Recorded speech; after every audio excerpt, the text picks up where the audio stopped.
mécanisme.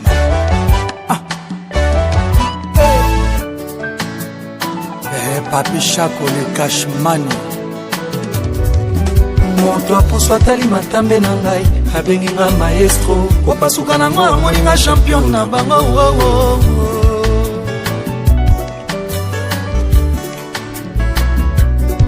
Na parcourir avenue ya bolingo na nga na silisi kombi.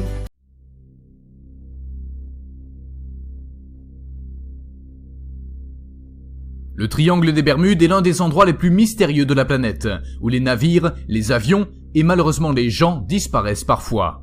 Le cas que nous allons voir aujourd'hui peut sembler comme une disparition de plus dans la pile, mais ce n'est pas ce qui le rend si surprenant, c'est plutôt quelque chose de beaucoup plus étrange. Le 29 novembre 1925, le navire SS Cotopaxi largue les amarres depuis le port de Charleston, en Caroline du Sud. Sur le navire, il y avait 32 personnes, dont le capitaine, qui transportait une cargaison de charbon. Leur mission était d'arriver à La Havane le 1er décembre. Mais comme on pouvait s'y attendre, le SS Cotopaxi n'a jamais atteint sa destination. Le 1er décembre à La Havane, une transmission radio a été reçue du navire. Dans celle-ci, l'équipage demandait de l'aide, car une tempête féroce, surgissant de nulle part, les balayait de toutes parts. En raison de la météo, il était presque impossible de tenter un sauvetage en haute mer. La seule chose que les marins pouvaient faire était de se battre pour maintenir le navire à flot et préserver leur vie. La dernière chose qu'ils ont su à La Havane au sujet du SS Cotopaxi était que l'eau avait inondé les niveaux inférieurs et que le cargo coulait dans l'océan. Ni les restes du navire, ni les corps de l'équipage n'ont jamais été retrouvés. Le triangle des Bermudes avait encore fait des victimes. En fin de compte, l'affaire a été classée et oubliée, jusqu'en 2015. Le matin du 1er janvier de cette année-là, sur une base militaire près de La Havane, des radars ont détecté un navire naviguant dans une partie restreinte de l'océan, non loin de la côte. Quand ils ont essayé de les contacter par radio, ils n'ont reçu aucune réponse. Après un silence spectral, les autorités cubaines ont décidé de prendre des mesures plus drastiques et d'envoyer 3 gardes-côtes pour enquêter à bord du navire. C'est alors qu'ils comprirent pourquoi personne ne répondait aux appels radio.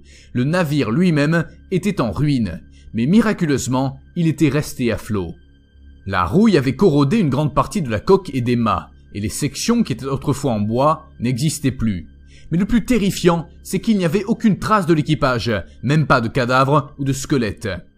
Plus tard, les autorités cubaines ont réussi à identifier le navire comme étant le navire perdu, le SS Cotopaxi, le cargo qui a disparu il y a 90 ans.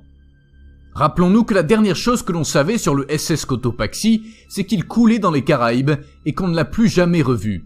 Comment un navire, s'il coulait, aurait-il pu refaire surface dans les eaux et continuer à naviguer sans but sur les mers?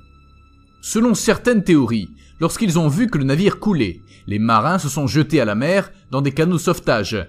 Mais la tempête n'a eu aucune pitié et les a quand même noyés.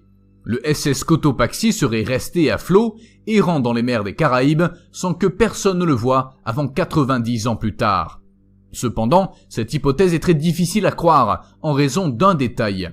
Nous savons que 75% de la surface de la Terre est constituée d'océans, mais que la surface de la mer, elle, a été presque entièrement explorée. En 90 ans, il est presque impossible que personne n'ait vu le SS Cotopaxi et n'ait alerté les autorités. Un bâtiment de cette taille est difficile à ignorer. En fin de compte, le cas du SS Cotopaxi reste un mystère pour tous. Mais qu'en pensez-vous? Si vous avez une théorie sur ce qui est arrivé à ce navire et à son équipage, laissez-la dans les commentaires. À la prochaine.